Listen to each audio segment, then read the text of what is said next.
Shosho guys, welcome back to Speaker Nawe. I'm still your boy Taylor DJ. So today ngifuna ukwenza la i-review ye-documentary la engeke ngayibona ku-Netflix lana yenziwe umam Winnie Mandela laphana ibizwa The Trials of Winnie Mandela. The reason ngifuna ukwenza le video is because sengwabonile ama-documentary amaningi ase-South Africa ku-Netflix. I think bayaqala ukuyenza beyibambe kahle and I think i-budget ade iphumile for this one especially, and into eyenza ukuthi i-story sakhona sibe more interesting is because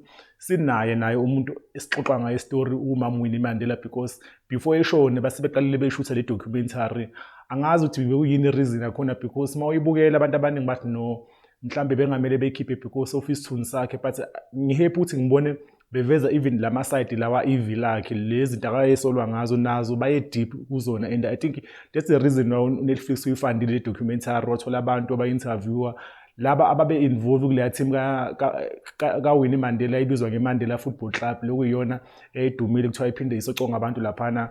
ngesikhathi sobandlululo laphana. So I think nje i-documentary yona nje moyibukela yonke i-reach ngalendlela, ine-story. That's another thing uyibonama ubukela istory efanele ukuthi South Africa inomlando o-strong, nomlando o-serious laphana, and indlela nje ababize ngabantu abaningi for ama-interviews wabo no i-budget ade iphumile la ibi-strong, and they went all in lapha no Netflix la documentary. Maningi ama-documentary esengwabule ku-Netflix laphana, but I think that is going to be one of the biggest documentary worldwide, because uWinnie noma noNelson Mandela baba i-brand vele edume kakhulu, especially international laphana. So I think indlela ade beyengana nanendlela abakwazi ukuthola ama-scene amaningi laphana, uWinnie esashada, uWinnie Mandela from ama-accident laphana, from i-accident ye-ex-husband kalo mama lo washada noMandela,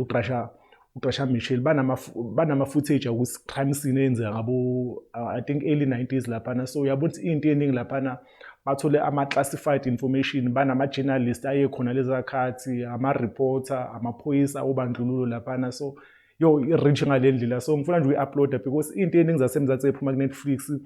abavamisile ukwenza into ezisiqiniseko laphana, but I think la documentary laphana abaye kakhulu. Hopefully mhlawumbe Netflix uzoyibuyisa imali lapho, because ngifuna ukuthi baspende imali eningi kakhulu, but ikhona lo backlash la abantu abaningi, especially laba abasupport ANC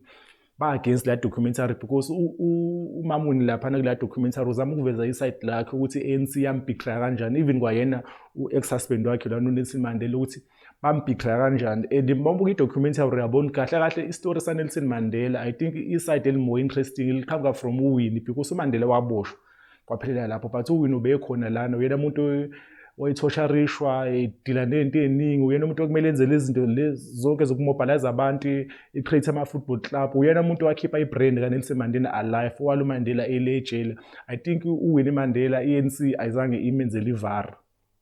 even nje just ubuyi documentary uyalibona lo side lelo. So nje I'm happy ukuthi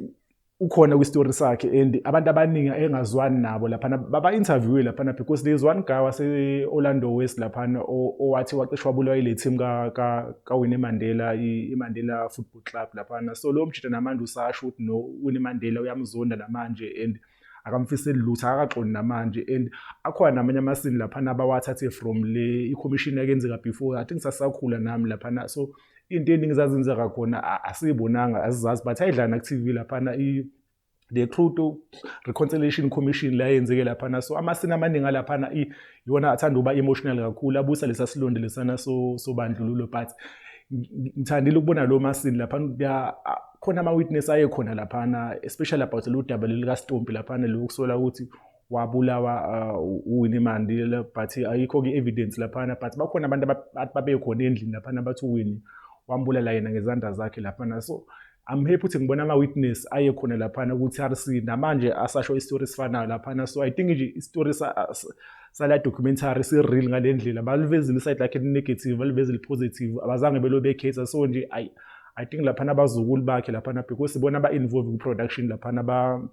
I think ama-co-producers e-documentary laphana, even nendlela nje eshuthwe ngayo laphana, especially ama-file la classified laphana, ama-case amaningi kanje, bengazi ukuthi uWinnie Mandela ziningi kanje izinto andlula kuzona. So nje i-story sakhona si-rich kakhulu. So la documentary I think abantu abaningi nje, especially base-South Africa, kumele beyibuke before sovota ngoNovember, because i-ANC I know ayiqala ukubhitray abantu manje kade yaqala ukubhitray abantu but-ke mina kule channel asikho political azenza izinto zepolitiki but I think i-documentary leli side loku-entertainer leli side lokushutha especially mina as umuntu ophinde beyi-videographer and i-photographer I think ziningi into engiyifundile kuzona especially indlela eshuthwe ngayo laphana because i-quality le ndlela but into engiphi kakhulu ngayo i-content yakhona like i-stories zakhona si-rich like I think ngingayibeka ku-top 5 one of ama-best documentaries akhona laphana ku-Netflix because maningi ama-documentary akhona laphana. There's one documentary engiyithanda kakhulu omunye umjuda laphana oye-scam abantu I think ibizwa ngani but we-scam abantu laphana be-investa kuyena then after years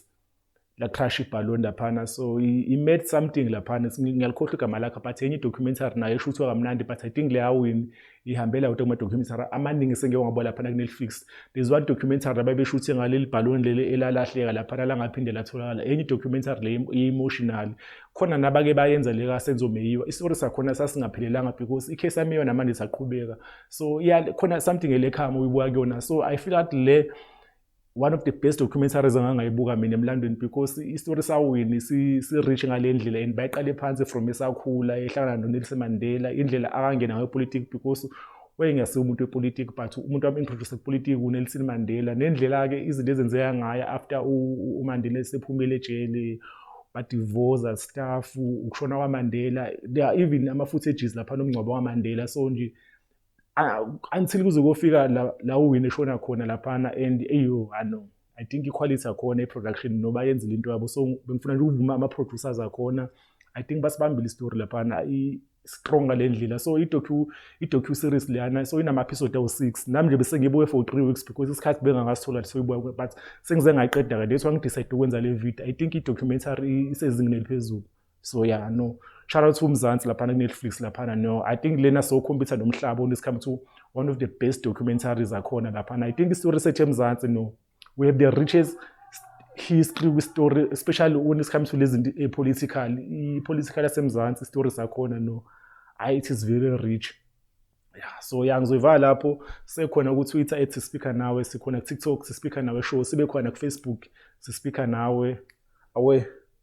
out.